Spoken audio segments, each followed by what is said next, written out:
Good morning student.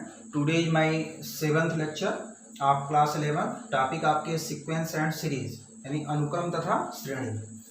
देखिए बेटा, पिछले वीडियो में हम क्वेश्चन नंबर 1 से लेकर 13 तक के क्वेश्चनों पर डिस्कस किए थे। तो आज हमारा डिस्कशन 14, 15 एंड 16 तक के क्वेश्चनों पर रहेगा। तो ये सारे क्वेश्चन आपके अर्थमेटिक मीन से रिलेटेड हैं, यानी समांतर माध्य से रिलेटेड हैं। तो सबसे पहले हमको समांतर माध्य के बारे में जानना होगा, क्या होता है अर्थमेटिक मीन। तो देखिए आपके सामने अर्थमेटिक मीन लिखा गया है। तो आज की टॉपिक आप अर्थमेटिक मीन है। तो अर्थमेटिक मीन का मतलब समांतर माध्य होता है।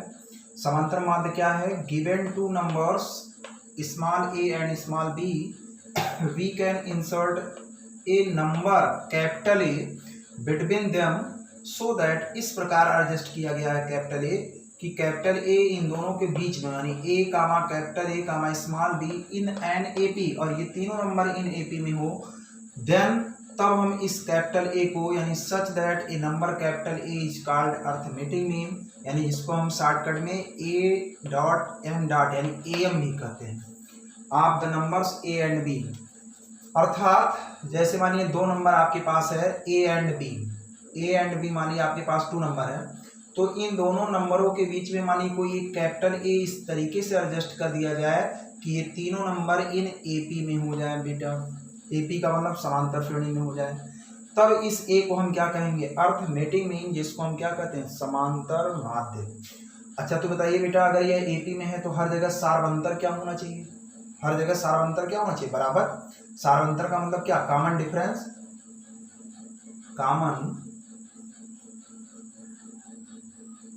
कॉमन डिफरेंस का मतलब क्या होता है बेटा? सार्व अंतर। यानी कॉमन डिफरेंस आप इन दोनों से निकालेंगे तो बताइए second minus first. Formula common difference का ही तो होता है। सीरीज में लगातार दो नंबरों को ले लीजिए, second term minus first term, तो सेकंड माइनस फर्स्ट यानी A minus A is equal to. तो समांतर श्रेणी में हर जगह सार्वंतर बराबर होता है। आप किसी भी टर्म से आप निकाल सकते हो, किन्हीं दो लगातार टर्म को।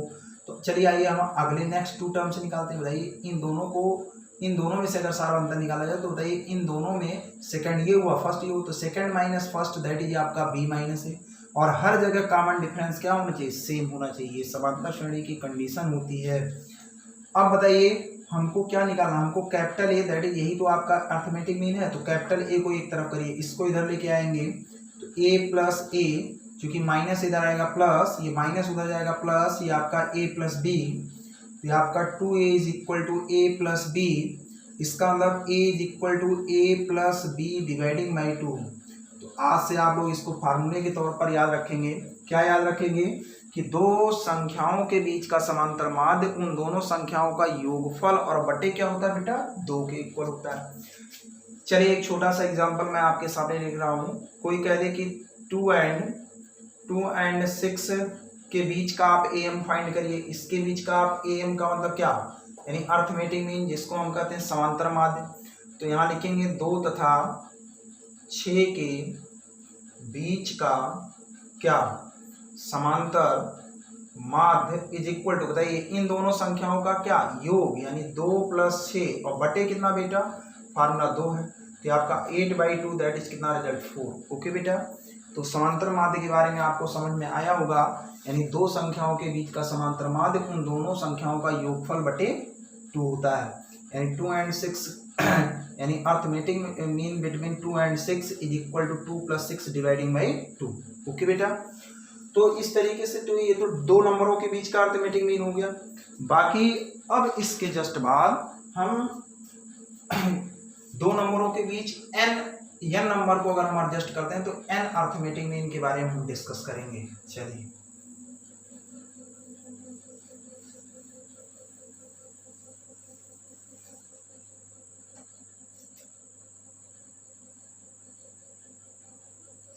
दो संख्याओं के बीच का अर्थमेटिक मीन। अब बताइए दो संख्याओं के बीच का अर्थमेटिक मीन अगर कोई आपसे पूछे तो आप कहेंगे a + b/2। अब suppose that an arithmetic mean हो, यानी लिखेंगे एन एम बिटवीन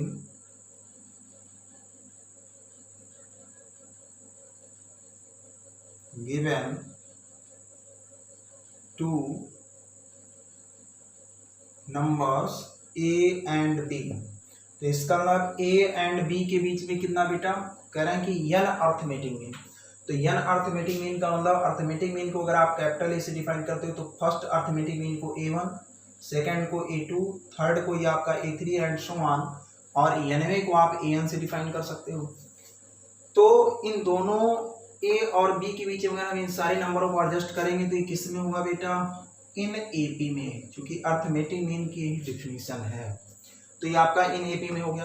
अब हमको यहाँ a1, a2, a3 dot dot an find करना है। अच्छा ये बताइए, पिछली जो टॉपिक आपकी थी, दो नंबरों के बीच का केवल एक अर्थमेटिक मीन अगर आपसे पूछ रहा है, यानी कोई कह दे कि दो नंबरों के बीच का अर्थमेटिक मीन, तो इसका मतलब आपसे केवल एक ही अर्थमेटिक मीन पूछ रहा है, तब ये फार्मूला बनता है a प्लस b/2 होता है। लेकिन अगर दो नंबरों के बीच में अगर n अर्थमेटिक मीन है, मतलब एक से ज्यादा है, तब हम इस फार्मूले से उसको निकालेंगे। तो आइए चलिए देखते हैं। तो यहाँ देखिए बेटा क्या क्या दिया गया है। आप यहाँ ऐसे मानेंगे, let us consider the n arithmetic mean a1, a2, a3 dot dot an, है ना। इस तरीके से मानेंगे, फिर उसका शुरू करेंगे। क्या लिखेंगे, गिवन दैट, आपको देखिए first term is equal to, देखिए a दिया गया है, and last term is equal to b। देखिए फर्स्ट टर्म आपको a पता है और लास्ट टर्म आपको b पता है। आप एक चीज जानिए, आपको मैं बार बार यही बता रहा हूं कि समांतर श्रेणी में दो ही लोग मेन होते हैं, एक इसका फर्स्ट टर्म और एक इसका कॉमन डिफरेंस, यानी प्रथम पद और सार्वअंतर। अगर ये दोनों अगर आपके पास हैं, प्रथम पद और सार्वअंतर अगर आपके पास दोनों हैं, तो आप बड़ी आसानी से सीरीज के बारे में सब कुछ जान सकते हो। तो बेटा मेरे पास तो फर्स्ट टर्म ही है, केवल क्या नहीं पता हमको, कॉमन डिफरेंस नहीं पता, सार्वअंतर नहीं पता है, तो हम सार्वअंतर की सबसे पहले खोज करेंगे। तो इसके लिए देखिए आपको ये दे दिया गया, इसका लास्ट टर्म। तो सबसे पहले तो मैं विचार ये करूंगा इस सीरीज में कितने लोग हैं, यानी यहां लिखेंगे number of term is equal to, अब हम यहां लिखेंगे नंबर ऑफ टर्म कितने बन रहे हैं। अब अगर मैं आपके सामने कह दूं n प्लस 2, तो आप कहेंगे सर ये कैसे। जैसे मैं एक छोटा सा एग्जांपल दे दूं, जैसे ही बताइए मेरे पास ये देखिए दो उंगली है, ये दो उंगली है, और इन दोनों उंगलियों के बीच में माने हम तीन उंगली को एडजस्ट कर दें, तो भाई टोटल कितनी संख्या हो गई। अरे भाई दो पहले से थी और तीन हमने एडजस्ट कर दिया, तो इसका तीन तो हमने एडजस्ट किया, दो पहले से थी, तो 3 + 2 दैट इज कितना 5। ओके बेटा, अगर मैं आपसे कह दूं कि दो लोगों के बीच में आप 10 लोगों को एडजस्ट करिए, तो आप कहेंगे कि सर उस पूरी सीरीज में, यानी उस लाइन में वास्तव में दो तो मेरे पास पहले से थे और 10 को हमने एडजस्ट कर दिया, तो 10 + 2 = 12। तो ये बताइए बेटा, आपके पास दो लोग पहले से थे, ए तथा बी आपके पास दो लोग पहले से थे, और आप इसमें n लोगों को देखिए a1, a2, a3 dot dot an, यानी n लोगों को आपने इसमें एडजस्ट कर दिया, तो वास्तव में ये तो आपके n है, तो n और ये देखो एक और एक दो हो गए, तो n प्लस कितने हो गए टोटल। अगर आपसे पूछा जाए तो आप कहेंगे सर इसमें n + 2 लोग होंगे। ओके बेटा, इस बात से आप लोग सहमत होंगे। तो ये बताइए, अब सबसे लास्ट में आपका b बैठा है, तो सबसे लास्ट में b बैठा है, तो इसमें कह रहे हैं n + 2 लोग हैं, तो इसका कौन सा नंबर आएगा भैया, n + 2 है तो नंबर आएगा, कह दिया जाए इस श्रेणी में 50 लोग हैं, 50 लोग हैं, और सबसे लास्ट पे b बैठा है, तो b का कौन सा नंबर आएगा, 50वां नंबर आएगा, यानी जितने लोग होंगे उतना नंबर आएगा। यानी इसमें n + 2 लोग हैं, इसका मतलब b का कौन सा नंबर आएगा बेटा, n + 2th टर्म, यानी जो लास्ट टर्म आपका b है, यानी last term b is equal to, ये क्या हो जाएगा, n + 2th term is equal to b। Okay बेटा, लास्ट टर्म आपका n + 2th टर्म होगा, और n + 2th टर्म को a n + 2 से डिफाइन करते हैं। आप लोग पढ़ चुके हो, नंबर ऑफ टर्म को a नीचे सफिक्स में डिफाइन करते हैं, और आपके पास फार्मूला क्या है, an का फार्मूला a + n - 1 × d होता है बेटा, होता ही नहीं होता है, ये आपका फार्मूला होता है। अब देखिए आपके क्वेश्चन में स्मॉल n आ गया, तो इसलिए आप कैपिटल n इसको चेंज कर दीजिए, तो ये आपका हो जाएगा कैपिटल n, नहीं उसी में कंफ्यूजन हो जाएगा। तो अब बताइए हमको a n + 2 चाहिए, a n + 2, इसका मतलब इसी फार्मूले में n के प्लेस पर क्या रखा जाए बेटा, n के प्लेस पर क्या रखा जाए, n + 2, तो ये आपका a n + 2 = a + n के प्लेस पर n + 2 - 1 × d हो जाएगा। रख दीजिए तो ये आपको क्या मिला, a plus n plus 2 minus 1 into D is equal to b. ये आपका हो जाएगा a प्लस ये आपका n plus 1 into D is equal to b. देखिए इधर a तो संयोग बस आपका a ही है, यानी जो आपका फर्स्ट टर्म ऑलरेडी आपका a है तो यहाँ रखने की कोई आवश्यकता नहीं। यानी हमको किसकी आवश्यकता है, d की आवश्यकता है। ये आपका n plus 1 into D is equal to B minus A. तो d की वैल्यू क्या मिल गई, b minus A dividing by n plus 1। Okay बेटा, इस बात से सभी लोग सहमत होंगे, यानी हमको कॉमन डिफरेंस मिल गया ना। चलिए आगे बढ़ते हैं। देखिए प्रोसेस आप लोग क्लियर कर लीजिए। अगर ये कॉन्सेप्ट अगर आपको समझ में आ गया तो सेम इसी कॉन्सेप्ट से आपका क्वेश्चन भी लगेगा विदाउट फॉर्मूले। डायरेक्टली अगर आपके पास कॉन्सेप्ट पता है तो इसी कॉन्सेप्ट से आपको लगेगा, तो कॉन्सेप्ट खूब कायदे से सीख लीजिए। चलिए आगे बढ़ते हैं। चलिए अब आपको a1 की आवश्यकता है। चलिए a1 भाई a1 की आवश्यकता है ना, हमारे पास d भी मिल गया, a तो ये है। तो a1 का फार्मूला, a1 जरा बताइए इस सीरीज का कौन सा टर्म है, आप जरा बताइए। a1 देखिए किस नंबर पे, सेकंड नंबर पे। अरे ये फर्स्ट नंबर, ये आपका सेकंड नंबर। तो a1 की अगर मैं बात करूं तो a1 दैट इज a2 के इक्वल है। क्यों बेटा, अरे भाई सेकंड टर्म को आप a2 से डिफाइन करते हो ना, आप यहां लिख दीजिए दैट इज सेकंड टर्म, और सेकंड टर्म को दैट इज आप a2 से डिफाइन करते हो। और आपके पास फार्मूला an का क्या होता है, a plus n minus 1 into d. तो a2 का फार्मूला क्या हो जाएगा, n के प्लेस पर 2 रखेंगे तो a प्लस कितना 2 माइनस 1 इंटू डी। तो इसका मतलब यहाँ से आपको a1 की वैल्यू क्या मिली, a plus 1 into D. Okay बेटा, बाकी हमारे पास d की वैल्यू है, d की वैल्यू मैं रख दूंगा, खैर यहाँ नहीं रखूंगा, जब मैं क्वेश्चन लगाऊंगा तब वहां रखूंगा। कॉन्सेप्ट जरा समझिए। a2 की मैं बात करूं तो a2 बताइए किस टर्म पे है, first second third, it is denoted by a3, यानी थर्ड टर्म पे है। और a3 इसका मतलब a plus 3 minus 1 into D. a3 कैसे मिलेगा, n के प्लेस पर 3 रखा जाए, a plus 3 minus 1 into d. तो ये आपका हो जाएगा बेटा that is a plus 2d। Okay बेटा, चलिए अगर मैं a3 की बात करूं तो a3 किस टर्म पे है, फोर्थ टर्म पे, दैट इज a4। तो इसका मतलब a प्लस ये आपका 4 minus 1 into D, that is a plus ये आपका 3d। ओके बेटा, चलिए अगर मैं a4 की बात करूं तो a4 वास्तव में a4 भी यही होगा बेटा। तो a4 की मैं बात करूं तो a4 पांचवें नंबर पे होगा, गिन लीजिए। तो इसका मतलब a प्लस ये आपका 5 minus 1 into D, that is a plus 4d हो जाएगा। प्रोसीडिंग इन दिस वे, मैं an की मैं बात करूं तो जरा विचार करिए, देखिए कहाँ वेरिएशन हो रहा है। अगर मैं a4 की बात करूं तो लास्ट में देखिए a4 में देखिए a प्लस 4d है, a है और प्लस 4d है। a3 की बात करूं तो यहाँ भी a प्लस है, a2 की बात करूं यहाँ भी a प्लस है, a1 की बात करूं यहाँ भी a प्लस है। तो an की बात मैं करूंगा तो यहाँ भी a प्लस होगा। अब d के कोफिशिएंट पे जरा विचार करिए, अगर यहाँ a4 है तो d का कोफिशिएंट, अगर यहाँ 4 है तो 4, 3 है तो बेटा 3, 2 है तो बेटा देखो 2, 1 है तो 1। तो अगर मैं d के कोफिशिएंट की बात करूं, अगर यहाँ n है तो यहाँ भी क्या होगा nd। यही आपका क्या हो गया, अर्थमेटिक मीन, यानी nth arithmetic mean between given two numbers, यानी an is equal to a plus nd हो गया। तो इस फार्मूले को आप लोग तैयार रखेंगे। तो ये देखिए अर्थमेटिक मीन का फार्मूला, तो अर्थमेटिक मीन का formula an equal to a plus nd होता है। और nth टर्म का फार्मूला बेटा क्या होता है, nth टर्म का formula a plus n minus 1 into, इसमें एक कम होता है, और an में क्या होता है a प्लस nd होता है। आप इसको डायरेक्टली याद रखेंगे, nth अर्थमेटिक मीन है ना, an equal to a plus nd। रही बात, आप कहेंगे सर यहाँ कैसे हम निकालेंगे a1, तो जब अभी आप क्वेश्चन लगाएंगे तो पूरा कॉन्सेप्ट समझ में आ जाएगा, क्योंकि d की वैल्यू मैं पहले निकाल चुका हूँ, d की वैल्यू रख दूंगा, a तो आपको पास गिवन दैट है, बस n की वैल्यू हम रखते जाएंगे 1 2 3 4, जितना आपसे पूछेगा उतना आप डिफाइन कर लेंगे। आइए हम इस बेस का एक क्वेश्चन आपके सामने रखते हैं।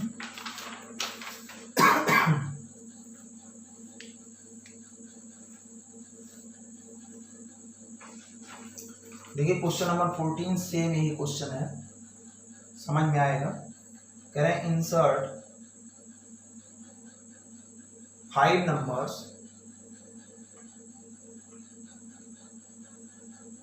numbers between 8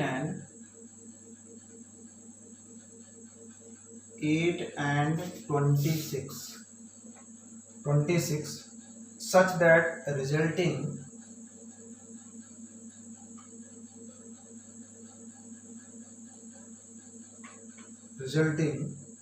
sequence is an AP। ये कह रहे हैं 5 नंबर को आप 8 एंड 6 के बीच में इस तरीके से एडजस्ट करिए कि फिर उसके बाद जो आपका सीक्वेंस बन रहा हुआ है इन एपी में है। तो ये आपका अर्थमेटिक मीन का क्वेश्चन है। आइए चलिए यहाँ लिखेंगे late 5 number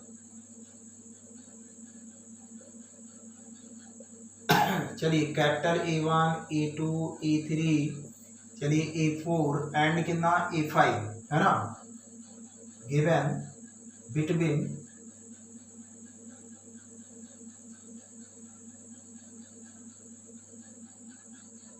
given to 8 and 26। Okay बेटा, तो इसका मतलब 8 को पहले लिख दीजिए, फिर उसके बाद A1 A2 A3 A4 फिर उसके बाद A5, लास्ट में 26। ये कह रहे हैं इन किस में बेटा, AP में। अच्छा प्रोसेस क्या है, सबसे पहले तो इसका फर्स्ट टर्म, तो फर्स्ट टर्म गिवन दैट जितने लोग दिए गए हैं यानी कि गिवन दैट फर्स्ट टर्म को ए से डिफाइन करते हैं, that is a. Last term that is कितना 26। देखिए लास्ट टर्म आपको 26 दिया गया है। तो बेटा जिस तरीके से हमने डेराइव किया था फार्मूला, सेम उसी मेथड से आपको आगे बढ़ना है। हमारे कहने का मतलब यहाँ सबसे पहले आप इसके सार्वंतर यानी कॉमन डिफरेंस की खोज करेंगे। तो कॉमन डिफरेंस का मतलब कॉमन डिफरेंस खोजने से पहले आप यहाँ देखेंगे इस सीरीज में कितने लोग हैं। तो यहाँ लिखेंगे नंबर ऑफ टर्म।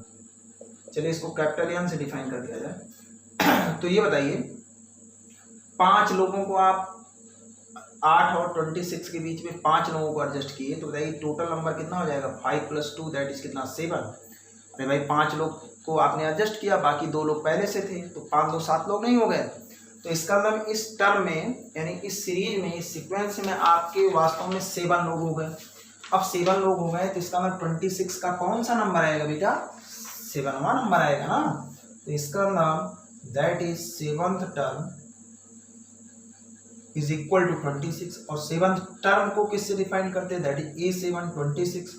अब A7 का फार्मूला AN का फार्मूला क्या होता है, A + n - 1 × D। तो A7 चाहिए, n के प्लेस पर 7 बैठाया जाए, तो ये आपका A + 7 - 1 × D is equal to 26। चलिए यहाँ A की वैल्यू दी गई है, A इज इक्वल टू 8 रख दीजिए, तो ये आपका 8 प्लस ये आपका 6D इज इक्वल टू 26। तो 6D की वैल्यू हो जाएगी 26 - 8। तो 6D की वैल्यू कितनी हो जाएगी, 26 में से 8 गया 18 क्या, हाँ ठीक है। तो इसका मतलब 6D की वैल्यू कितनी 18, तो इसका मतलब D की वैल्यू कितनी हो जाएगी 6 × 3 = 18 यानी 3 हो गया। चलिए आपको D मिल गया है, तो D मिल गया तो समझिए सब कुछ मिल गया है। अब आप अर्थमेटिक मीन का फार्मूला लिखेंगे। कौन सा फार्मूला, अभी हमने आपको बताया अर्थमेटिक मीन का फार्मूला, सिंस वी है AN = A + ND, यही तो फार्मूला बताया गया बेटा। अब इसमें कुछ नहीं करना है, इसमें देखिए 1 से लेकर 5, तो यानी यहाँ लिखेंगे पुटिंग N = 1 2 3 4 5। जितने लोग दिए रहेंगे 10 लोग दिए रहेंगे तो 10 तक आप रखेंगे।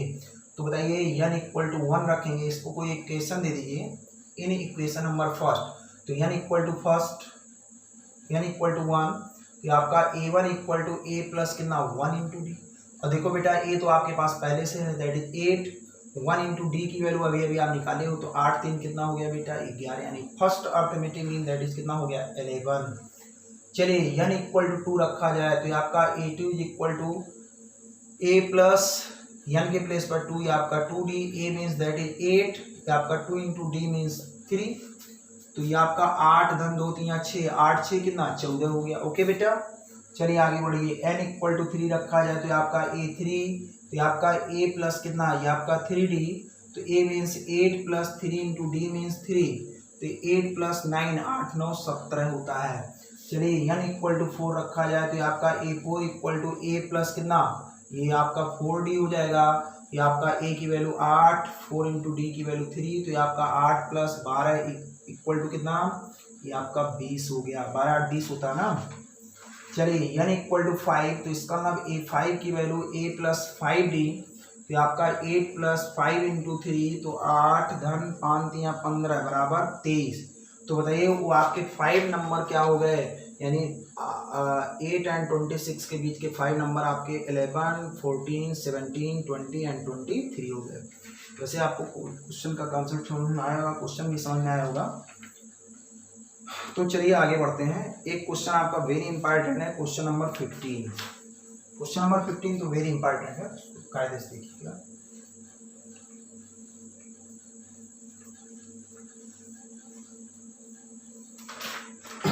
Question number 15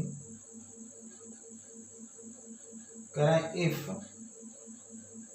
a to the power n plus b to the power n dividing by a to the power n minus 1 plus b to the power n minus 1 is the arithmetic mean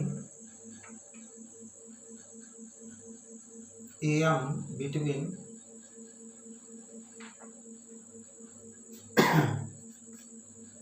small a and between a and b, small a and b है ना, then find the value of n।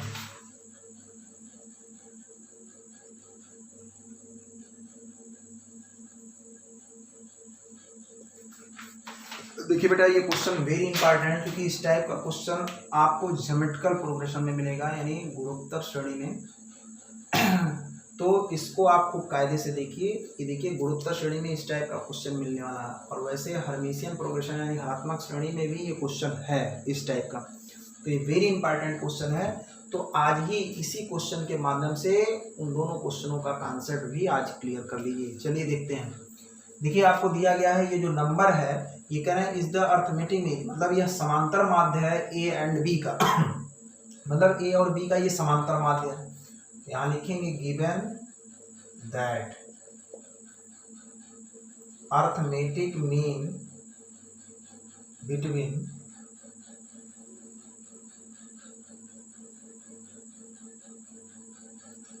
a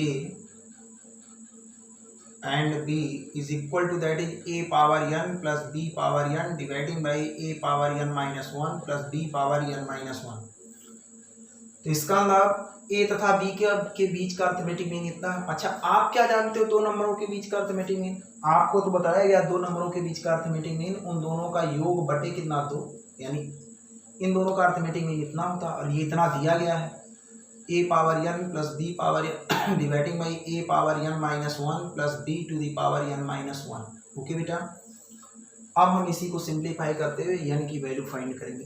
by cross multiplying, तो ये गुणा कर दीजिए, तो आपका a plus b into a power n minus 1 plus b power n minus 1 is equal to 2a power n plus 2b power n। Okay बेटा, चलिए bracket open करिए, तो देखिए दोनों का बेस इक्वल है, बेस इक्वल होने पर घाते जुड़ जाती है। देखिए पावर 1 है तो a पावर ये आपका 1 प्लस n माइनस 1, क्यों बेटा प्लस, आपकी a का गुणा इसमें होगा, बेस इक्वल नहीं तो ये तो आपका ऐसे उतर जाएगा a into b power n minus 1। b इसमें मल्टीप्लाई होगा तो b into a power n minus 1, b का इसमें मल्टीप्लाई करेंगे, देखिए दोनों का बेस इक्वल है तो गुणा करने पर घाते जुड़ जाएंगी, तो 1 प्लस n माइनस 1, इधर 2a power n plus 2b power n, तो 1 से 1 cancel, that is a power n plus a b power n minus 1 plus b into a to the power n minus 1 plus 1 से 1 cancel हो गया, b to the power n equal to 2a power n plus 2b power n। Okay बेटा, अब ध्यान देना है, देखिए इसमें यहाँ तक तो सभी लोग कर ले जाएंगे। अब देखिए यहीं से आपको दिमाग लगाना है, दिमाग कैसे लगाना है उसको जरा सीख लीजिए, क्योंकि यहीं से आप लोग डाइवर्ट होंगे इधर उधर और फिर क्वेश्चन मिस्टेक भी हो सकता है।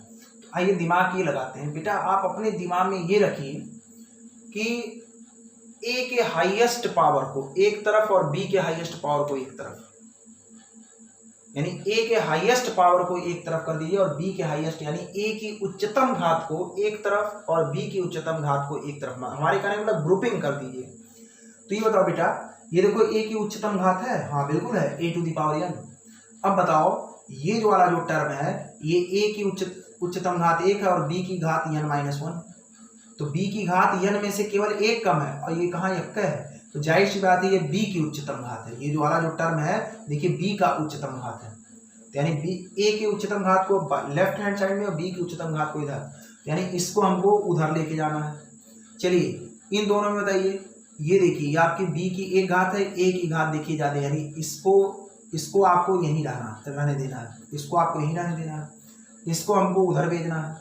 ये देखिए b की देखिए उच्चतम घात है, तो b की उच्चतम घात को उधर, ये देखिए a की उच्चतम घात है इधर, ये आपका a to the power n, ये देखिए a की नहीं बल्कि ये b की उच्चतम घात है, इसको उधर करना है। ये देखिए a की इसको यहीं रखना है, b a पावर n-1, इसको इधर बुलाइए -2a power n equal to 2b power n, देखिए इसको इधर भेजना है -a into b power n-1, ये प्लस इधर जाएगा -b पावर n। आप यहाँ देख रहे हो a to the power n और -2a to the power n, देखो दोनों सेम है ना, x -2x, that is x में से -2x जाएगा, -x है तो बचेगा, तो इसका मतलब ये आपका b into a to the power n-1 minus, यानी दो में से एक जाएगा तो निगेटिव यही बचेगा, यानी -a to the power n। इधर देखिए 2b पावर n में से एक b पावर n जाएगा, that is b power n बचेगा, और माइनस ये आपका ab पावर n-1। ओके बेटा, अब आप यहाँ देख रहे हो कुछ कॉमन है, आप यहाँ देख रहे हो कुछ कॉमन है, क्या कॉमन है जरा विचार करिए। देखिए बेटा कॉमन करने का नियम ये होता है, मैं आपको एक बार फिर से सिखा देता हूँ, 7th क्लास की चीज है। जैसे देखिए x³ और प्लस x पावर 4 में कॉमन हमेशा छोटी घात ली जाती है, क्योंकि छोटी घात दोनों में, देखिए यहाँ x पावर 3 है तो x पावर 3 को कॉमन कर लिया गया, तो यहाँ क्या बचा 1। अब यहाँ देखिए 3 घात कॉमन हो गया तो कम से कम 1 घात बचा, और कॉमन करने का ये भी नियम होता है, जैसे मानिए नहीं समझ में आ रहा है कि इतना कॉमन करने पर क्या बचे, तो कॉमन करने का नियम ये होता है जितना कॉमन किया जाए उसी से भाग दिया जाए। खैर यहाँ तो दिखाई पड़ रहा है, यहाँ भी भाग दे सकते हो, तभी तो ये कैंसिल होके 1 होता है, और ये भाग देने पर घातें घट जाती हैं, तभी ये x पावर 1 होता है ना।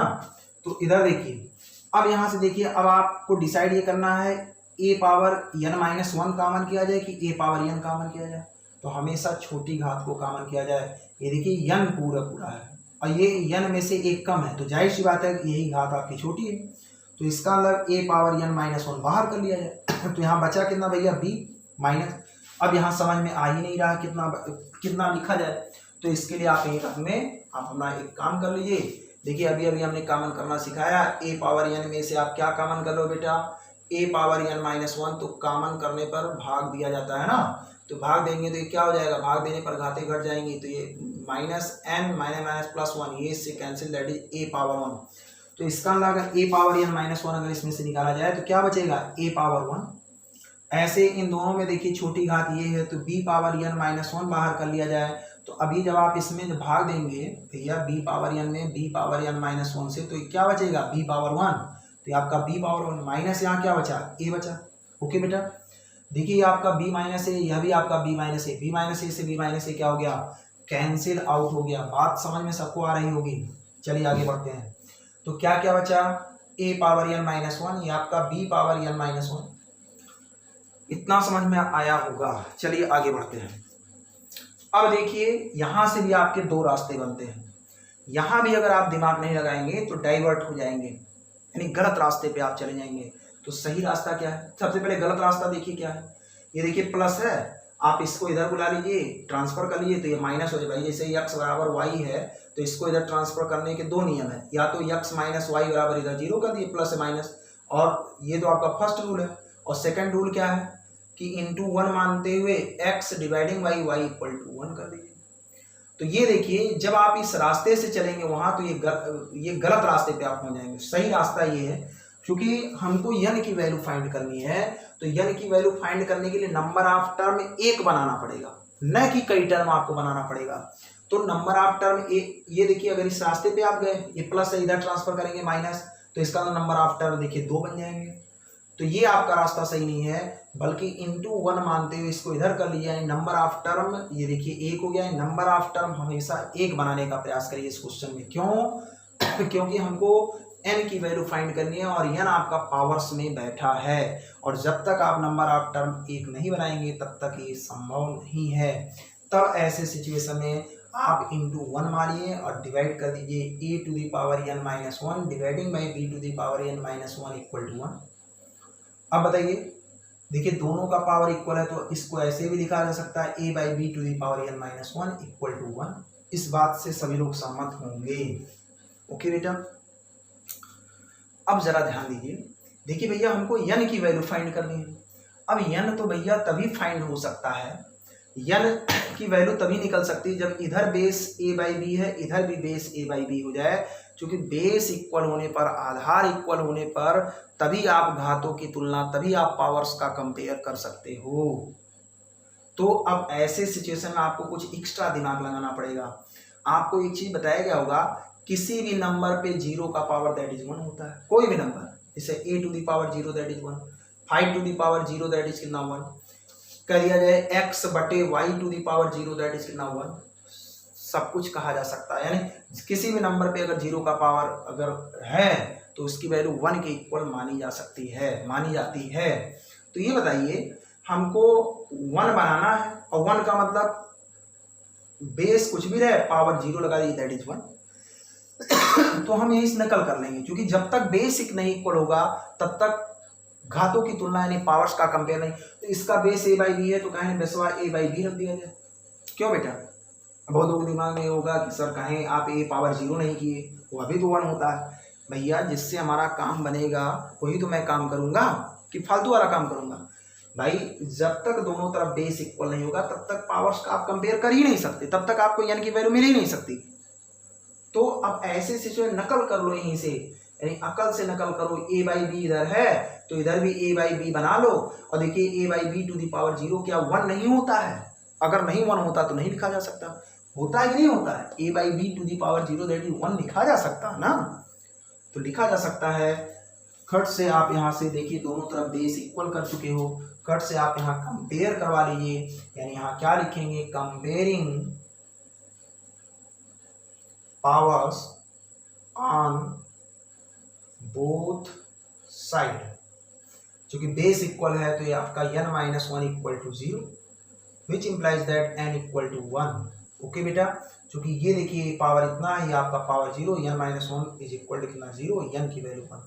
ओके बेटा, हमें विश्वास है कि आप लोगों को ये क्वेश्चन समझ में आया होगा। बाकी जो डेरिवेशन भी हमने किया वो भी समझ में आया होगा। अगर किसी को किसी भी प्रकार की कोई दिक्कत होती है किसी क्वेश्चन में या उस डेरिवेशन में, उस फार्मूले में, तो आप लोग हमको कमेंट करके जरूर बताइए। ओके बेटा।